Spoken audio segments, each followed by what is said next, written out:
தன்னை சான்றோன் என கேட்ட தாய் என்ற திருக்குறளுக்கு இணங்க தன் பெற்றோர்களுக்கு தன் தாய்மார்களுக்கு பெருமை சேர்த்து இங்கு வீற்றிருக்கும் ஆன்றோர்களுக்கும் சான்றோர்களுக்கும் என்னை போன்றோர்களுக்கும் என் முதற்கண் வணக்கங்களை தெரிவித்துக் கொள்கின்றேன். சீமானாக பிறந்தவராம், கோமானாக வாழ்ந்தவராம், கப்பலோட்டிய காட்டு மரம், வீர தமிழன் வ.உ. சிதம்பரம்.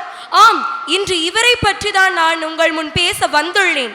தமிழகத்தில் தூத்துக்குடி மாவட்டத்தில் உள்ள ஒட்டப்பிடாரத்தில் 1872 ஆண்டு உலகநாத பிள்ளைக்கும் பரமாயி அம்மாளுக்கும் பிறந்த மூத்த மகன்.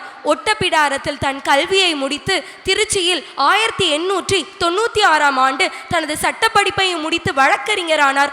வழக்கறிஞராக பணியாற்றிய இவர் ஏழைகளுக்கு இலவசமாக கல்வி அளித்தார்.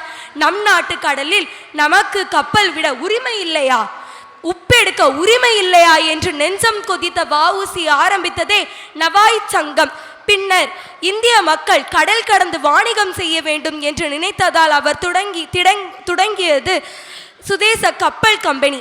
அதனால் மக்கள் அவரை கப்பலோட்டிய தமிழன் என்று அழைத்தனர். பின்னர் அவர் விஞ்ச் என்ற பிரிட்டிஷ் அதிகாரியால் இரட்டை தீபாந்திர தண்டனை அவருக்கு விதிக்கப்பட்டது. கோவை சிறையிலும் கண்ணனூர் சிறையிலும் பல துன்பங்களை அனுபவித்தார். பாயை காண்பது சுதந்திர வெள்ளம், பணியை காண்பது வெள்ளையர் உள்ளம் என்று நாம் பாடும் நாள் எந்நாளோ என்று நினைத்து துயருற்றார். பாண்டி துரையாரோடு உறவு கொண்ட நாட்களில் அவர் கற்ற தொல்காப்பியத்தை நினைத்து இப்பொழுது தொல்லையெல்லாம் மறந்தார்.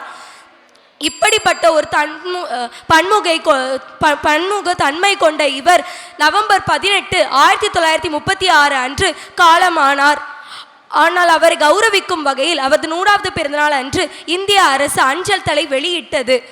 மேலும் அவரது திரு உருவ சிலைகள் திருநெல்வேலி, மதுரை, சென்னையிலும் வைக்கப்பட்டுள்ளது. அதனால் அவரை பற்றி படிப்பதும் பேசுவதும் மட்டுமல்லாமல் அவரது அறநெறி கொள்கைகளை நாம் பின்பற்றி நமது